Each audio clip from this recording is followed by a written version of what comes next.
So these incentive formulas, really, people tend to overcomplicate them when the reality is most people do this math immediately in their head. What do I have to do? How long do I have to do it? And is it worth my time and effort? And if we could bring that to health insurance the way that we were all used to it on things like auto insurance, I felt like far more people would actually proactively engage in their health. Let's discover what people are building in the greater Cleveland community. We are telling the stories of Northeast Ohio's entrepreneurs, builders, and those supporting them.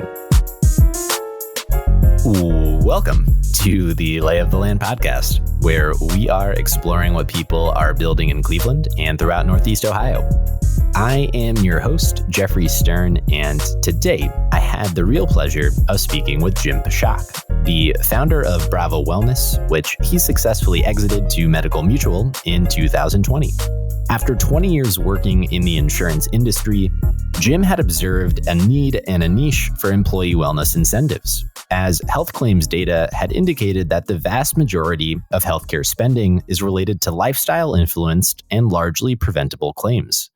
Health risks such as obesity, tobacco use, and low participation in health screenings that provide early detection of problems were directly correlated with rising costs in healthcare and a poorer quality of life for millions of people. In 2008, Jim founded Bravo Wellness to improve these lifestyle numbers, saving all parties involved a significant amount of money and improving and extending the lifespans of participating people by offering an outcomes-based and progress-based incentive program, which rewards those achieving health goals and provides alternatives for those who are medically unable to achieve those goals. From inception to acquisition, Jim grew Bravo Wellness to serve over 2 million members nationally, with over 175 employees, 150 of which were here in Cleveland. This was an awesome conversation, and Jim is an awesome person. We cover everything from the wisdom of lessons learned in kindergarten to the power of incentives in everyday life, post-acquisition reflections, to what Jim is focused on now, with the bandwidth to invest in other entrepreneurs, advise, consult, and be intentional about his work as he spends more time with his family. So please enjoy my conversation with Jim Pshock after a brief message from our sponsor. Lay of the Land is brought to you by Impact Architects and by 90.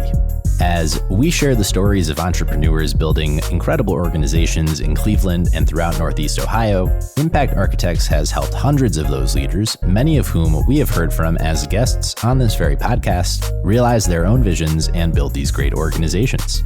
I believe in Impact Architects and the people behind it so much that I have actually joined them personally in their mission to help leaders gain focus, align together, and thrive by doing what they love. If you too are trying to build great, Impact Architects is offering to sit down with you for a free consultation or provide a free trial through 90, the software platform that helps teams build great companies.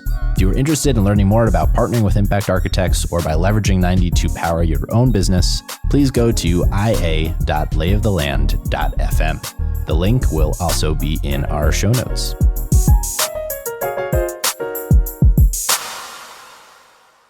So I wanted to start with a story that you had shared with me when we first met, has been implanted in my mind since. And it was around this idea we arrived at, which I think we basically called kindergarten lessons. And so I was wondering if you could share your crayon story for everybody. The crayon story, of course. There's actually a book out there called Everything I Need to Know I Learned in Kindergarten. And it's one of the books I read early in my career that I was like, I've got something to add. But my kindergarten experience, I grew up on the near west side of Cleveland off of Denison Avenue. I attended Elmira grade school on West 98th in Elmira and went into my kindergarten class. And I remember this lovely old lady, Miss Morrow, who was very big on personal responsibility. And whether that was hanging your coat up or, putting your mat away.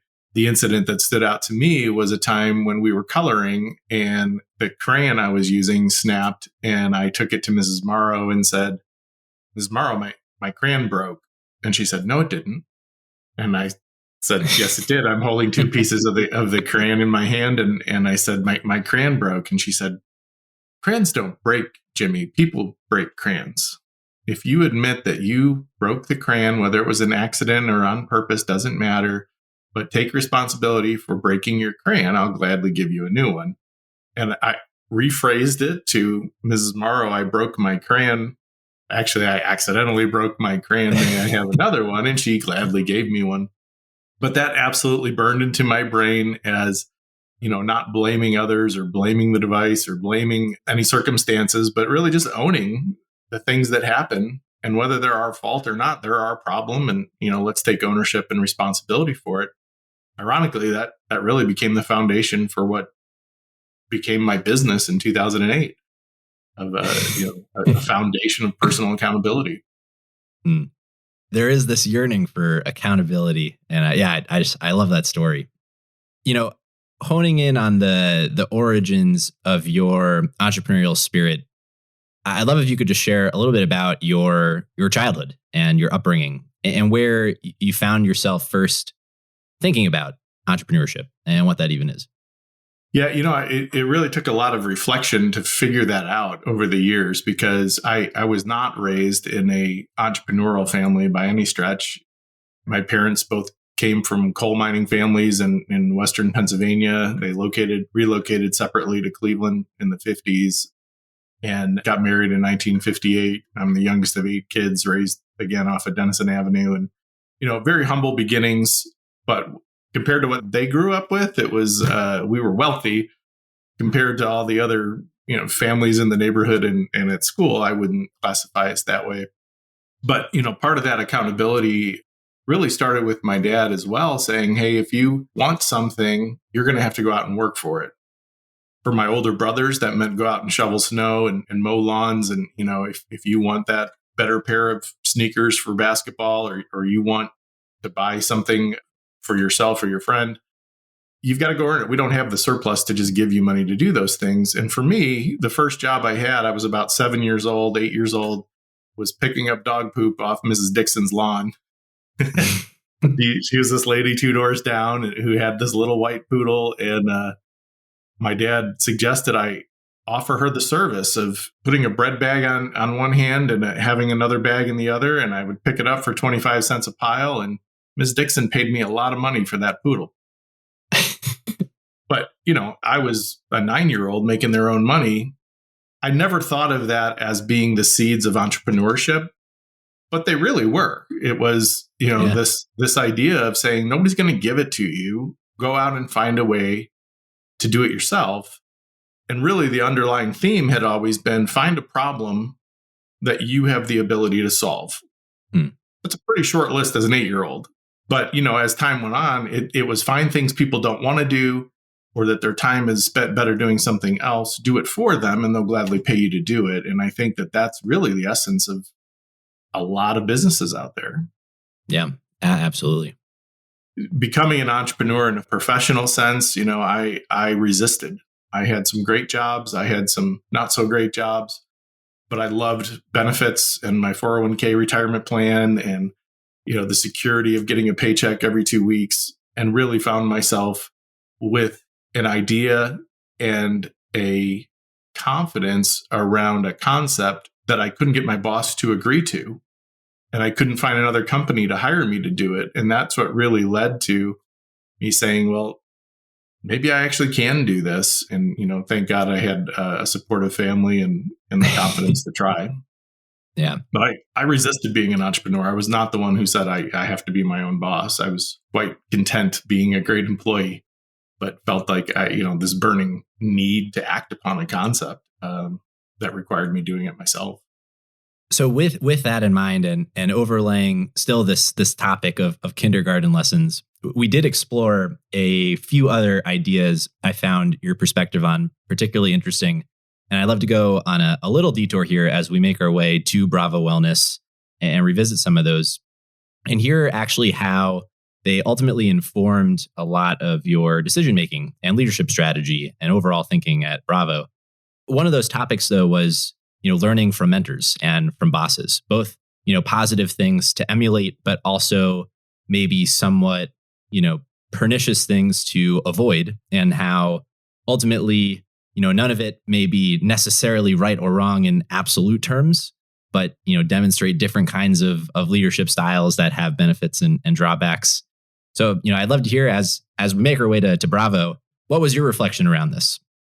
Yeah, I mean, I think if you're not winning, you should be learning was another bumper sticker of my dad's that I would say wasn't a literal bumper sticker, but mine as well have been.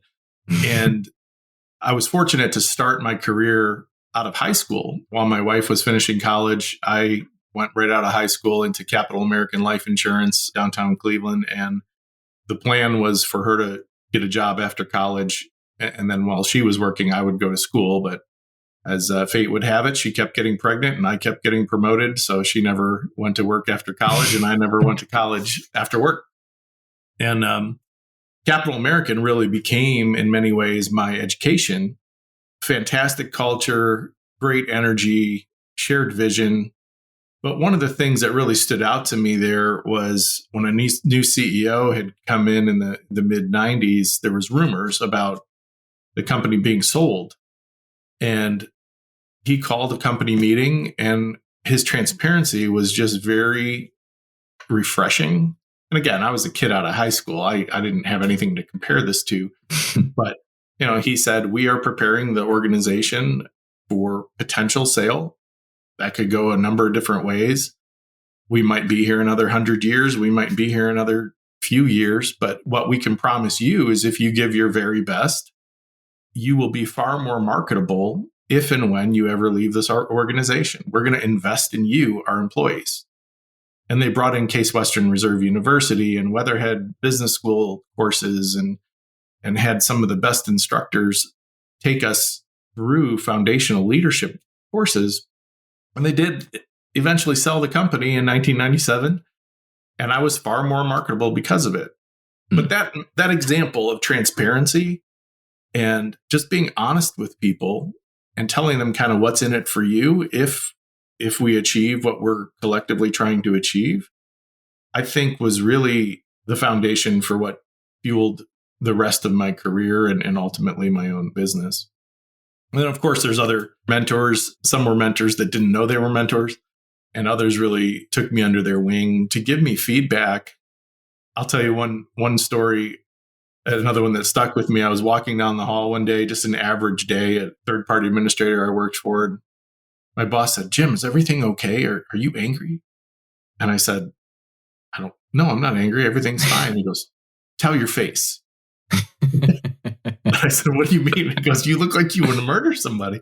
And I realized, that RBF is a real thing. Like my default facial expression is not very happy. And I was fortunate to have somebody willing to tell me that and be conscious of it. And lots of little examples like that, Jeffrey, and certainly bigger ones too, about just ethics when you're running a business. So tell us about the origins of Bravo. How did it ultimately come about? You're thinking about preventing preventable claims. Where does this idea stem from? Yeah, I mean, really, I listened to many of the people in the wellness industry, and they always have this. They tend to have this Richard Simmons, story where they were 400 pounds and they changed their life, and now they want to inspire everyone to eat healthy and exercise and live right. And I applaud and truly admire those testimonials. When you hear mine, it's nowhere near as, I think, motivating from a personal lifestyle change standpoint. I got involved in wellness because the data told me to. I spent a good chunk of my early career as an insurance fraud investigator. And so I was mining data before big data was a thing and looking for patterns in claims that may have indicated some irregularities in billing or some flat out insurance fraud that was happening. And I found populations within subgroups that had dramatically higher claims than other populations. One example was a company that had 1,500 people around Baton Rouge, Louisiana, and they had about 1,500 people around Colorado Springs, Colorado. And the Louisiana claims were triple. And I thought I found fraud. And what I found was lifestyle. I looked and, as I dug into it, I'm like, oh, Colorado is the least obese state in America, and Louisiana is 49th. And, between sedentary lifestyle and obesity and tobacco use, I became an advocate for trying to educate and inspire people in that Louisiana population to live more like the people, their counterparts in the Colorado population. But it was a means of cost reduction for the employer that, of course, everybody benefited in. And the quality of life, the longevity, and the better health was a byproduct versus, honestly, the primary goal initially.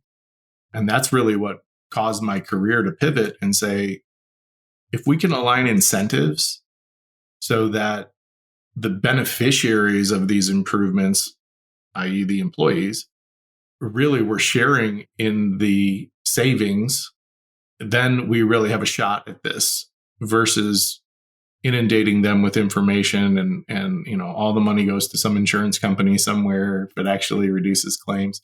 I became a student of incentives, and that's really what drove the Bravo model. Yeah. Let's pull on that incentive thread, because of all the conversations with entrepreneurs building in and around the healthcare space, it is just like the perennial core problem that everyone encounters, as it just repeatedly encumbers almost everything in healthcare. I feel like misaligned incentives, they drive all the wrong behavior and prevent, kind of amelioration of status quo, just generally. Charlie Munger talks about, show me the incentives and I'll show you the outcome. And I always love that line. And I think, changing incentives is one of the most compelling ways to change behavior. So how did you think about, what the misaligned incentives were and approaching them in a way to try and align everything in an impactful, positive manner? What was your vision? Yeah, well, first let me say, this is a multi-trillion-dollar issue that some of the best and brightest minds in the history of the world have tried to attack. So, my little slice of this is a very little slice in the whole scheme of things. Without getting, too much on a soapbox here, I think how healthcare became an employer's problem is fascinating to me. That your employer doesn't pay for your car insurance, and they certainly don't pay a whole lot more if you're a terrible driver. They don't pay for your life insurance or your homeowner's insurance, based on the risks that are associated there. But they got saddled with this, idea of health insurance really coming out of the Industrial Revolution. And initially, it was a very low cost way to attract employees. The incentives on the provider side, dramatically misaligned. The whole fee for service model that says, hey, the more of my services and friends I can refer you to, the more money we all make. If you have great insurance, you're going to have a lot more tests performed. Complete misalignment versus what I think is a far better model of moving to quality-based reimbursements and reduction in infections and readmissions and better outcomes lead to higher reimbursements, I think is a move in the right direction. All that to say, in many of the initiatives out there, they forgot the patient. They're like, we got to get the provider to do this and the insurance company to do that. And really the only one who can get on the treadmill instead of the couch, the only one who can go to the salad bar instead of the bakery is the individual. And many times there's this massive disconnect between the choices that they really do control and the ultimate diagnoses that they're battling as we age. And the idea of a good driver discount just always made sense to me. Mm. In fact, I remember, I've already shared how if we wanted anything as children in my house, we had to pay for it ourselves. So I wanted a car at 16. I had to pay for my own car, pay for my own car insurance. And I became aware of the State Farm Good Student discount. I was not a particularly good student, Jeffrey. I was not happy about being at school. And the only thing I ever wanted to be when I was little was older. But I remember going to every teacher saying, what's the minimum I can do? What's the minimum I have to do to get a B? Because the State Farm Good Student discount was $80 a month, which was massive money to a 16-year-old. And you needed a 3.0, which was a B.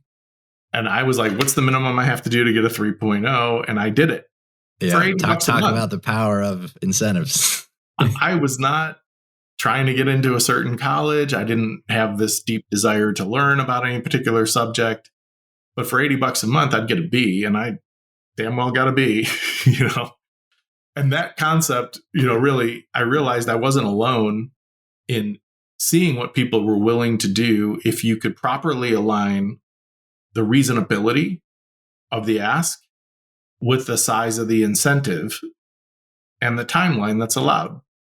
So if I told you, here's, $1 million to do 5 push-ups and you've got an hour to do it, you don't have to think about that. But if I said, here's $1 million to do 5,000 push-ups in a minute, even though it's still $1 million, you immediately dismiss it going, that's ridiculous. I'm not going to do even one because I know there's no way I'll do 5,000.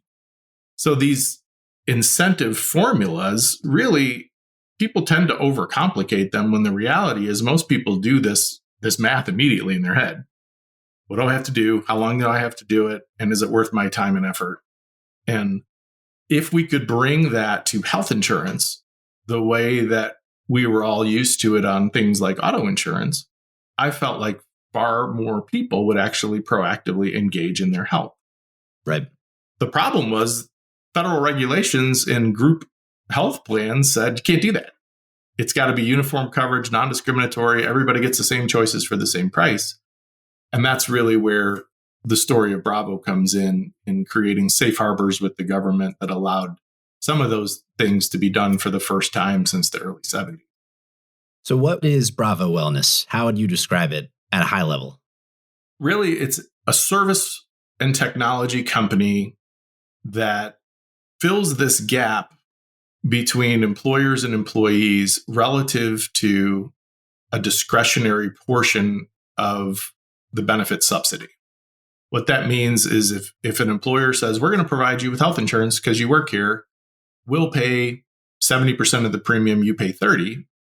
Well, the safe harbor that was created said, you no longer have to pay 30 or pay 70 for everyone. You can vary that by up to 30% of premium of the COBRA rate, the total premium, based on reasonable lifestyle related actions and outcomes that these employees engage in. Simple concept, but very complex to administer because you, the same employer who can offer this, isn't allowed to know any of the personal health information because of HIPAA. So it immediately births the need for an independent third party. Then you've got employees who have perhaps genetic issues or medical issues or reasons they can't embark on a weight loss journey or take a certain medication. Bravo was created to communicate the program overall, to assess individuals in the status of their health with their own physician in most cases, to set incremental goals, 3, 6 months, 12-month goals, to hold them accountable for achieving those. And ultimately, our software turned your weight loss into a payroll file to ADP, or my blood pressure reduction into an HSA deposit that went to the insurance carrier or their bank.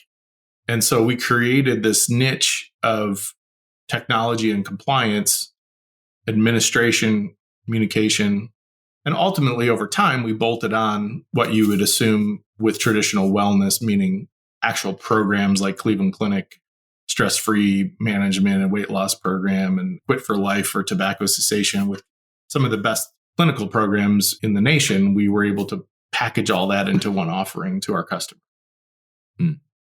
So from where we are today, temporally, we have the ability to think back on kind of the entirety of that journey from the origin of the idea to really building out the entirety of the company and ultimately to an acquisition, which we'll get to. But when you reflect on the evolution of Bravo over time, how do you think about the different phases or life cycle stages of the business and kind of the biggest challenges of each phase? Maybe starting with what you felt was like the first big break as you approach this really what seems like an ambitious problem of aligning incentives. Yeah, it's a great question. And there's hours and hours of dialogue. I can imagine. Far more fun with a glass of bourbon in my hand. But the initial phase was just proof of concept and survival. And, truth be told, I started in mid 2008 during the worst economy since the Great Depression, and spent about a third of my time looking for a better job, a third of my time trying to convince my current employer at that time that we were on the wrong path and needed to switch lanes, and a third of my time saying, if both of those things fail, what if I did this myself? And I, downloaded businessplanpro.com and started working on a business plan at 2 a.m. And whichever one of those lanes materialized first was the one I was going to commit to. Right. So really realizing that I couldn't find a job at that time and things weren't changing with my employer, the business plan really just started to take on a life of its own, with validation of the concept as I talked to people I knew and respected, and friends I had sometimes very limited history and relationship with, stepping up and doing marketing design and offering me their services to build a pro forma because I didn't even know how to spell it. All the pieces fell into place pretty rapidly. And the thing I was lacking was funding, which, I guess that's not a uncommon problem. But in 2008, when venture capital was non-existent and I'm somebody who'd never been an entrepreneur, I really didn't have a personal network of anybody with cash to invest. There were no angels to be found. The idea I had was to start soliciting employers and insurance brokers that I thought would be likely candidates. And literally, I use the Field of Dreams line of, if you build it, they will come. Yeah. And said, hey, if I built this, would you come? Would you sign on if this thing actually existed? And if they said probably, I had them sign a letter of intent saying, if you build it, we would probably come. And I gathered about a dozen of these letters. And then I started offering discounts saying, well, hey, it's going to cost $100,000 or whatever the number was. I'll give you a 30% discount if you pay the other 70% up front. And I didn't have an accountant at that time who was explaining all the reasons I shouldn't have done that. But, really those deposits on future services are how I funded the business for the first 3 years. And, that being able to take those deposits and hire contract staffing, which meant like nieces and nephews and other unemployed former coworkers that were looking for work. I literally would say, hey, until you find a real job, why don't you come and sit here and answer the phone and see if you can help people? But we scraped that together, and that whole phase was energizing and terrifying. But we're able to do over $1 million in our first 12 months, and in under 3 years, I found myself entrepreneur of the year from Ernst & Young, and having over 40 employees and being at $11 million in revenue by 2011. Still trying to figure out what exactly do we do?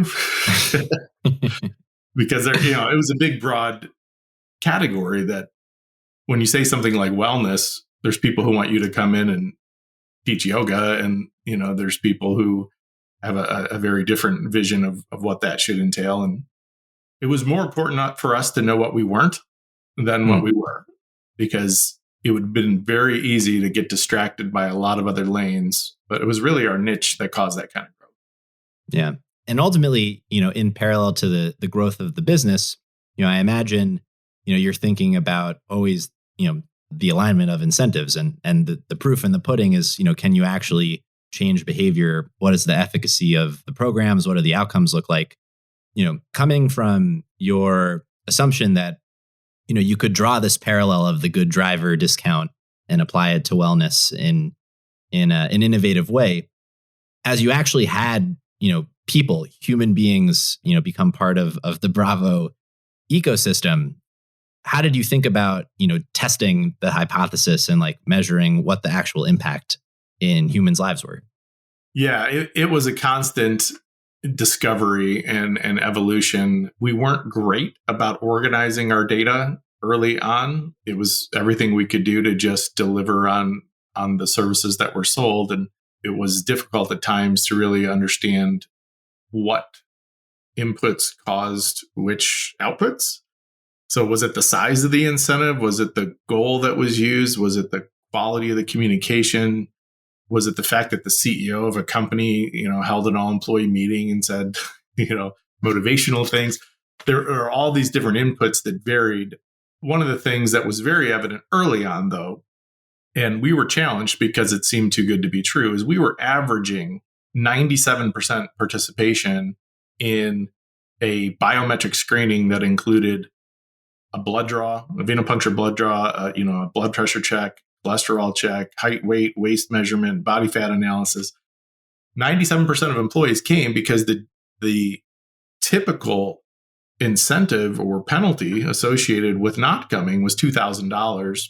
And on average, people were earning about 60% of that $2,000. So it was a lot of money to say, I'm not even going to try. And the reality is most people were already passing half the goals with very little work on their part, but they had to at least engage to get that first half. So that high level of engagement was one immediate success story.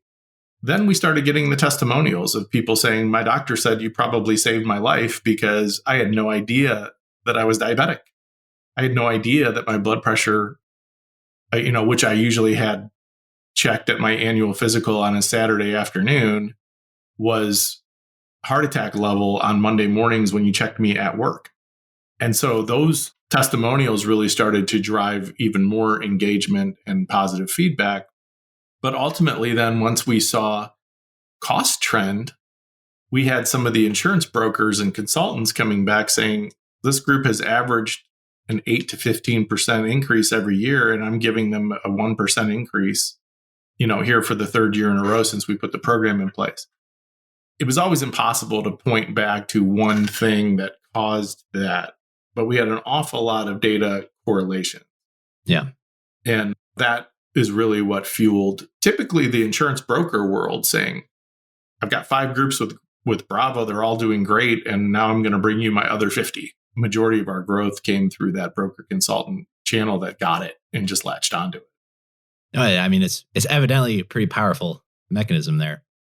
Well, it's not without pushback. You would always have a group of employees saying, anything from they're really taking our DNA so they can do human cloning. Sure. Yeah. There's lots of conspiracy theories of what the employer really wanted to do with their blood besides check their cholesterol. And then there was concerns, understandably, in some cases about privacy and who is this Bravo company that now has my chem profile from the lab. But earning that trust and, having independent third-party stamps of approval on the way we handled their data, having proper insurance in place for Bravo, and having quality audits and so on done really just led us into the Fortune 500 companies after a few years of doing things well. Lay of the Land is brought to you by John Carroll University's Boler College of Business, widely recognized as one of the top business schools in the region.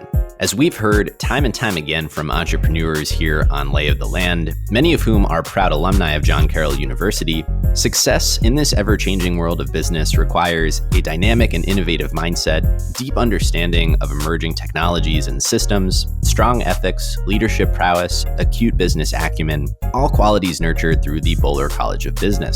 With 4 different MBA programs of study spanning professional, online, hybrid, and 1-year flexible, the Boler College of Business provides flexible timelines and various class structures for each MBA track, including online, in-person, hybrid, and asynchronous, all to offer the most effective options for you, including the ability to participate in an elective international study tour, providing unparalleled opportunities to expand your global business knowledge by networking with local companies overseas and experiencing a new culture. The career impact of a Boler MBA is formative and will help prepare you for this future of business and get more out of your career. To learn more about John Carroll University's Boler MBA programs, please go to business.jcu.edu. The Boler College of Business is fully accredited by AACSB International, the highest accreditation a college of business can have. I definitely want to hear your perspective on the cost side of things, but one of the things you mentioned there, given the set of things that you could offer people, you would imagine that there is the optimal best solution. And if money is no issue, you could put in place and really, positively impact people's health. And then there's the practical limitations on that, which is we don't have unlimited resources. And so we have to find kind of the best things to offer for a reasonable cost. What did you find, across that spectrum of solutions that you could offer that were interesting and resonated in interesting ways with people? Spectrum is a great word. It was all over the place. So, you had people that would compare us to kind of an EAP that's 15 cents, 20 cents per employee per month. And the only reason it was so inexpensive is because they knew it sounded really good, but very few people would use it. And then, then you had those with really unrealistic expectations that if we spend money on wellness, we're going to reduce our insurance cost this year by 20%. It was really critical to have transparent conversations early on to try to define success. I'll never forget one meeting where we had a meeting with a CFO of a very large health system, and they said, we saved, his word was saved, we saved $700,000 less this year than last year. What the heck's going on? And I said, well, what do you mean? And he said, well, last year we had far more smokers who didn't get the incentive. And now we have fewer smokers, but we paid $700,000 out to them in incentives for quitting smoking. Wait a second, isn't that the goal of the wellness program? So, would you rather save money because you have more smokers paying a penalty, or would you rather actually judge our success collectively by saying, wow, we went from 35% tobacco use to 18% tobacco use. And I'm happily paying out these incentives to people who quit smoking because I know they're going to live longer. They're going to have higher quality lives. We don't have all the smoking breaks to pay for it. Oh, and we don't have lung cancers, as prevalent in the population. And as much of a no-brainer as that might sound like, it's hard to show that in the data, because the money you save when somebody quits smoking is usually like 20 years from now. Right. It's not going to be this year. So when we would actually get people to improve their lifestyle related risks, sometimes costs went up. And so those conversations were really key in determining how are we collectively going to judge success. As we did that, we got better and better at saying, if we can show weight loss, we can show greater adherence to medications, and we can show that you're closing gaps in care for prevention. And, women are having mammograms and men are having PSA tests and all these preventative behaviors. We're closing those gaps in care. Even if your costs go up, are we going to agree that this is successful? And until we started doing that, we had some conflict. Yeah. Somebody sent me an article once of LeBron James' BMI is obesity level according to the chart because it's height and weight. And so we would do body fat exceptions or, waist to hip circumference. The reality is not too many of the employees in the average company look like LeBron James. Right. But, you had to have a response to that was fair and equitable. And, you had to have your FAQs that address these concerns when they truly were weighed more because of muscle mass. We laugh sometimes, the early Bravo employees, because we have this person called Thigh Guy who kept mailing in pictures of his muscular thighs saying, are you telling me this is fat? We talk about Thigh Guy all the time as being an exception that we had to recognize. If you actually have Arnold Schwarzenegger heyday thighs, you're not obese and you shouldn't be penalized. So, just listening to people, acknowledging the validity of their concern, giving them a fair and scientifically based response really overcame those objections. But we, build an infrastructure to do that on a regular basis. Yeah. I wanted to circle back to the cost side here as we make our way towards the latter, stages of Bravo and acquisition. But one of the things I think is just important to talk about is there's a frustration, both from the employee and employer side about cost. because I think generally people either feel like they have to pay more or settle for a reduction in benefits. And ultimately there's this powerlessness about your agency to do anything about it. And benefits teams are frustrated because they can't control the increases in costs every year. And so just kind of this general latent helplessness every year. How did Bravo fit into this kind of framing? Really in two ways. And I could tell you this is a very old dilemma, and it's not one easy to fix. And it's going to continue to take a lot of innovation and trial and error and really customization. I listened to excerpts from your recent interview with Roundstone, and the concepts there are spot on, of saying if you're a large enough employer to take on some risk and do some self-funding, there's a big chunk of the reserves and the overhead that you can bring back to your bottom line. I sat on the inner walls of 100-plus-year-old Medical Mutual of Ohio, fabulous organization that's a mutual company. Nobody's getting rich over there on stock options, and they are constantly innovating, looking for ways to reduce costs and improve the health of their members. I could tell you when I started my career in this space, it was the old 80-20 rule. 80% of your costs come from 20% of the people. Most recently, that statistic is 92-8. 92% of your costs are coming from 8% of your people.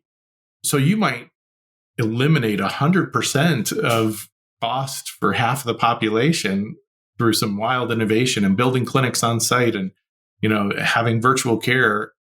If you didn't touch that 8%, you didn't really touch the 92% of cost. And those are really, high risk chronic conditions, $1 million pharmacy claims, injectables, and complex cardiovascular issues. To me, that's a separate solution of how you're really managing the high cost chronic conditions from what you're doing for the majority of the population. And you have to look at it longitudinally to say, is there anything I can do so that the healthy people today don't become part of that 8% in the next 5 to 15 years? Yeah. And that's where wellness comes in. So we did two things. We said, you have to think about this as a conveyor belt. You've got people moving from healthy to at risk to in a condition to chronic to complex chronic. If we can intervene with them as they start to have risks that aren't yet claims or aren't yet high cost claims, that's when you can really impact the trend. But you've got to look at it as a multi-year trend. Yeah. The other part of the equation we immediately addressed was on the cost sharing. So if the cost of insurance was $1,000 a month, instead of the employer saying, I'm going to pay $800, you pay $200, saying, if you have an annual physical, manage your gaps in cares, you're up to date with all your preventative services and vaccinations and so on, you're managing your weight, your cholesterol, your blood pressure, you don't smoke, we're going to pay $900 a month instead of $800. However, if you don't do any of those things, or you only do half of those things, we're going to pay somewhere between $600 and $700 a month, and you're going to have to pay the rest. Some would say, well, that's just cost shift. It's cost shifting to those who are saying, I won't, or I'm not willing to even try and get my own doctor to weigh in on my health. I mean, the reality is most people felt like that was pretty fair. Back to the good driver. And so Bravo at the end of the year would say, here's what you saved from the people who chose to absorb a higher cost of the cost share. That's real money today, right to the bottom line of the company. And here's what we eliminated from the projected future cost because of the lifestyle improvements we've been able to document. And those are the two approaches to really showing ROI. Yeah, no, it makes a lot of sense. Understanding that, I think we'll be skipping over a fair amount of nuance in the story. If we round out Bravo's journey, one of the, I'll call it an aphorism I remember from our first conversation was that you mentioned this idea of success occurring with preparedness and opportunity and their intersection. And I always love that idea of serendipity, and it feels like a good apt preamble to talk about acquisitions. So ultimately, in the later chapters of Bravo, there are two acquisitions that transpire. One of Bravo to Medical Mutual, and one of a company called Push Wellness to Bravo. So I'd love if you can, take us through that leg of the journey and some of the interesting learnings along the way. Yeah, well, to date, we've discussed here thus far kind of the inception and the glory days of, if you will, of Bravo in winning awards and innovating an industry, impacting federal regulations and really driving a lot of change. And those should not be understated. I think if you fast forward into the story, really around 2014, 15, we went from a handful of potential competitors, because most people really didn't even understand what we were doing, to a landscape of very large, very well-funded competitors, most of whom were kind of throwing in what Bravo did for free if you bought their core service of something like health coaching. And so it became a very different world to sell in. Couple that with provisions of the Affordable Care Act, lawsuits by the EEOC, who said, yeah, even though this is all fine with Department of Labor and IRS, we think it violates the American with Disabilities Act, threw a wet blanket on a lot of what we were doing at different times. We had to navigate multiple landmines simultaneously. We were fortunate in bringing in a great private equity minority partner in 2014 that provided the cash for us to navigate that season of uncertainty with the regulations. And we're performing at a high level, but had aging technology, had some turnover challenges, had really a change of philosophy within many of the customer groups. So as we went from a market of really saving money was number 1 or 2 on every CEO's priority list, attracting and retaining talent became more important than saving money, as we got into the later 20 teens. And so saying, hey, I don't want my obese smokers to go work for someone else. I still need them to drive a truck. I still need them to be here. Some of the models around these programs really had to change and become much, much softer so that you weren't potentially alienating, great people from taking these roles. Bravo was not navigating all of that at a time when Medical Mutual approached us and said, hey, we're changing vendors. And if there's an opportunity, we'd like to explore acquiring Bravo because we hear all these great things. We have customers that have chosen Bravo over our in-house solutions. And, we love the fact that you're a national company and can help us diversify. And there was lots of things that were in it for them. But we decided that, hey, this really helps us, Bravo, to double down on what we can do within a more static population in the Medical Mutual universe, while at the same time having the war chest, if you will, to compete on a national level with the funding Medical Mutual behind us. What nobody anticipated, Jeffrey, was 2 months after that decision, we go into a global pandemic that lasts, for 3 years. And so first of all, I have to say Medical Mutual is world-class, high integrity, high character people. Bravo had half of our business orders cancel, in that first 10 months because most of our services involved on-site blood draws and screenings and things like that. And of course, nobody knew it was going to last as long as it did. So it was never cancel. It was always postponed 6 weeks, right. 6 weeks, flatten the curve in 30 days, and before you know it, it's a year and it's like, oh, we didn't make any money this year. They were absolutely fantastic partners who weathered that storm with us. But, here we were just being acquired after 15 years in business, having an award-winning culture, very family-oriented, especially with our on-site presence and events with family-like atmosphere at Bravo. We're acquired by Medical Mutual. Nobody knows what that means. We're in a global pandemic. Everybody's working at home. We don't even see each other. And, oh, by the way, our technology is breaking because of what the pandemic was requiring us to try to force it to do. So, for example, where you would come in every year and get on a scale and, have your blood pressure checked. Right. Employers would say, hey, just let them copy their 2019 results if they want. Okay. Tech was never built for that. Not really sure how we're going to do that. Seems easy and reasonable enough, but you start putting enough hard coding and band-aids and things in there to morph it through. we started to really have, a strain on a system that wasn't built for a lot of this modification. We saw then the opportunity to acquire a company called Push Wellness in Chicago, who had just replatformed. Medical Mutual helped us complete that acquisition. And it turned into a complete replatforming, during the pandemic and a recent acquisition. So lots of fiery darts, to deal with all at the same time. Super proud of the team that helped Bravo navigate that. For the most part, the dust has settled, but those were certainly very, very trying times that without the backing of Medical Mutual, I don't know if we would have made it. So with all of that said, how did you think about success? And on the other side of acquisition, how did your thinking about success and ultimately the impact that you wanted to have with Bravo change, if at all? Yeah, I mean, we touched on phases of the business, and that first phase of really survival, getting into the mode of saying, wow, this is a real thing. It was about growth and sustainability. What I realized through this time was I love to launch the rocket. I'm not somebody who is really a maintainer. And so I needed to hire people who were great operators. And I was fortunate to do that.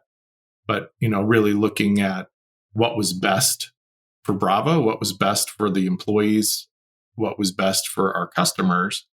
I had to recognize that in that season, it really wasn't, let's give them 20 more new ideas to work on. It was, let's do what we've been doing and do it better and more efficiently and more profitably. And let's do more of it.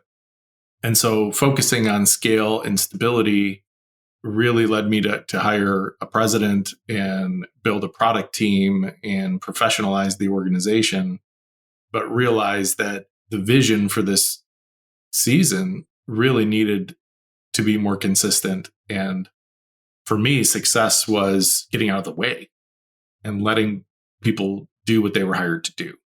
On a personal level, honestly, it was difficult for me as somebody who fed off of energy of smiling people, and having a great culture and environment of being in this remote setting, realizing that was part of Bravo's profitability and long-term stability was really learning to be this remote company.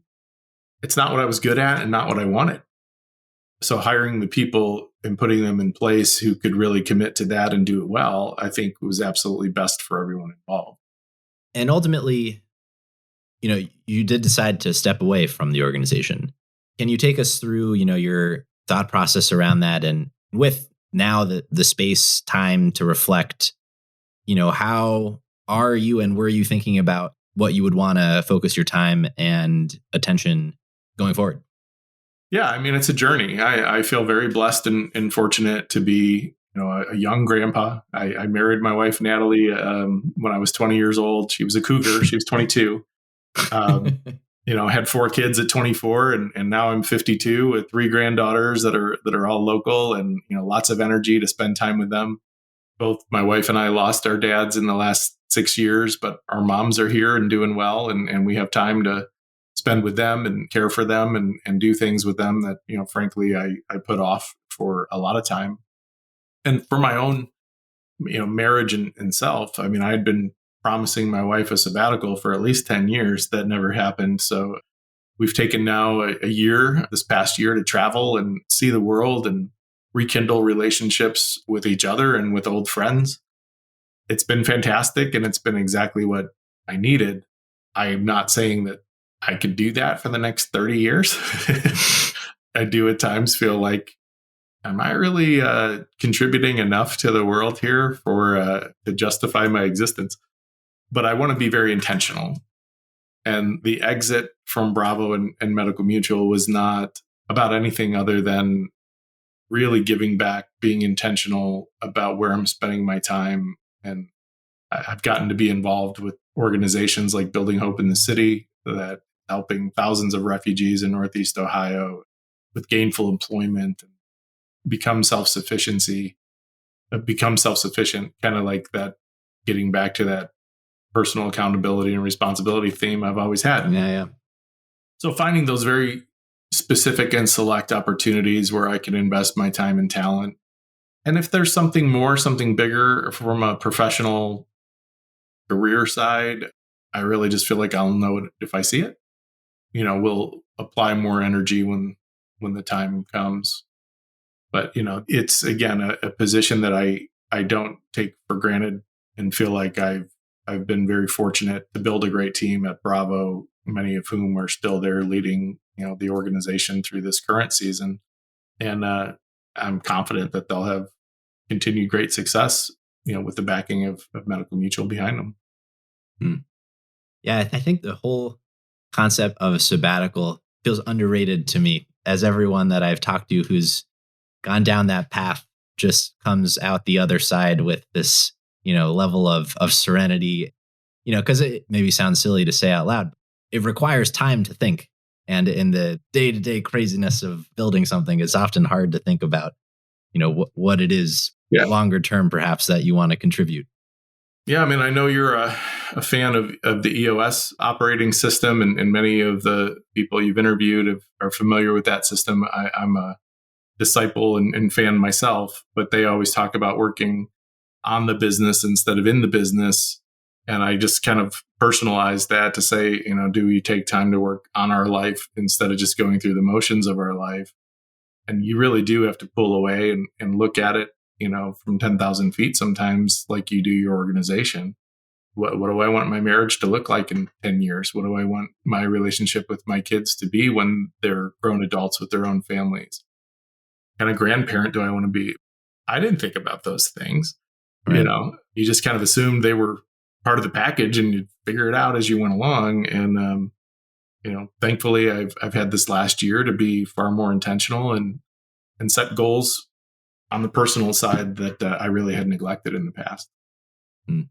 In the spirit of all of that, I wanted to close, before we get to our actual traditional closing question, with something that I came across on the internet, actually, that you wrote about, lessons learned from your father as an homage, reflection, celebration in the wake of his passing. And I found what you wrote particularly compelling. And I wanted to ask about some of those lessons that you've taken from your dad.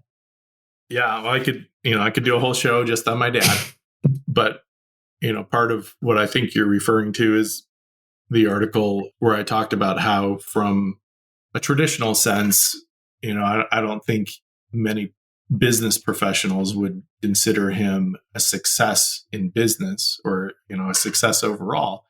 He just didn't have the traditional, accolades that you'd associate with that, being awards and, diplomas on the wall and published articles and so on. But my dad was undoubtedly the most successful person I knew because of how content he was and how he cherished, every opportunity to interact with people and learn and to give. And so one of the themes that was part of that as well was just how he raised me and my siblings to win, like to be winners. Not saying that you shouldn't accept losing, but saying you should never engage if you're not there to win, and always play, whether it's a sport or, engage in your work and give it 100%. Even if your only benchmark is doing better than you did the day before, play to win. And I really can't thank him enough for that. That is something that I thought everybody was like that. I grew up thinking, wait, doesn't everybody want to achieve the goal? And it was just eye-opening to me to learn how many people just feel like a victim of life and circumstances and are waiting for someone to change that for them. And it was never a thought we were even allowed to have. But that's a great reflection and a big reason why my dad's always been, one of my heroes, my biggest hero. Yeah. And in parallel to that, you had mentioned this idea of, in the success that you do have, don't grow weary in doing well. I couldn't believe the attacks that Bravo and me personally, received strangers on LinkedIn and so on who knew nothing about what we were actually doing or why or how it worked, who would just hurl these accusations of, people just trying to get rich off of fat shaming others. And I'm like, what? Where is this coming from? And if they actually knew how it was done and why it was done and, the dignity and compassion that we built into communication, like it can get weary, but it doesn't mean you should stop doing the right thing, even when, you feel misjudged and you feel like you're putting up with a lot of things you don't financially need to, perhaps. You still got to do the right thing. And that absolutely came, from my parents and my upbringing. Yeah, no, it's powerful. So I think we've covered a lot of ground here. I wanted to leave a little space at the end to address, anything in reflection on, the entirety of Bravo and your own journey that you think is important that maybe we haven't touched on yet. I think that it always comes down to people. And I think that one of the things I truly learned to appreciate on the journey was that people are there for a season. We had the perfect team for our startup. They were scrappy. They gave 100%. Everybody would do any job at any time and had each other's backs, but we outgrew many elements of that season and, needed disciplined, seasoned leadership who could build infrastructure. And some of those people were there for a building season, but they weren't there for the scaling season. And that's a different, set of people. And I used to feel like I failed if anybody resigned, like I let them down. They bought into me and my vision, and then, they left. First of all, in my own prayer time, I felt like God was telling me, Jim, stop trying to do my job. Like, you're not God. You're not their source. That's my job. And it's okay that people are there for a season. And just like your first boss told you, Jim, at Capital American, like when they leave, they're going to be better prepared and more qualified for wherever they go next. And they're going to create room and space for the people you need to come in for this next season in your organization. I honestly never thought about it being a season for me until these last couple of years where I'm like, yeah, it was a season for me. It wasn't the reason I exist. It was a great thing I got to be involved with for a long period of time, and seeing the legacy, seeing couples, kids that wouldn't exist if they hadn't met at Bravo 10 years ago. It's really cool to me. But you see it as I see it now as a season, and I'm excited about the next season, regardless of what pieces of Bravo are part of where I go next. Well, we'll round it out here with our traditional closing question, which is for a hidden gem in the greater Cleveland area. Something that other folks maybe should know about that they don't. I absolutely love Cleveland. I've had the chance to travel all over the country and all over the world. And, I would put Cleveland up against any city of being very easy to navigate and having lots of great things to do. So this is a tough one. I don't know how hidden it is, but I think our Metro Park system, deserves all the accolades they receive. It's a fantastic park system that we love to enjoy. Having the Rock and Roll Hall of Fame comes to mind. We're big foodies, so we love the variety of fantastic food around. I think one that I mentioned that if you're not on this part of town, you may not know about is Triv's. So if my wife and I have one go-to place, it's Triv's Restaurantsville, Italian food. If you haven't been there, I would say it's a gem. You should check it out. Awesome. Well, Jim, I just want to thank you for taking the time to come on the show and sharing your story. It's been my pleasure. Thank you for creating this venue. And I love hearing the stories of all the entrepreneurs out there. There's absolutely, if nothing else, people should be inspired because there's no reason you can't do what I've done. It's a matter of having a dream and pursuing it. And I will tell you one of the phrases that stuck with me from our commencement speaker in high school was, the people who know why to do something can always go hire the people who know how to do it. And so if you've got a dream and a vision, you can figure out the people who know how to do the how. And I feel like that's been a big part of Bravo's story, that hopefully inspires others. Yeah, I love that. If people had anything they wanted to follow up with you about, what would be the best way for them to do so? Well, I have set up an LLC just for some consulting. So it's called Praca, Praca. But Jim Pshock at pracaconsulting.com is my email. I'm happy to respond to anybody you might want to reach out. Awesome. Well, thank you again, Jim.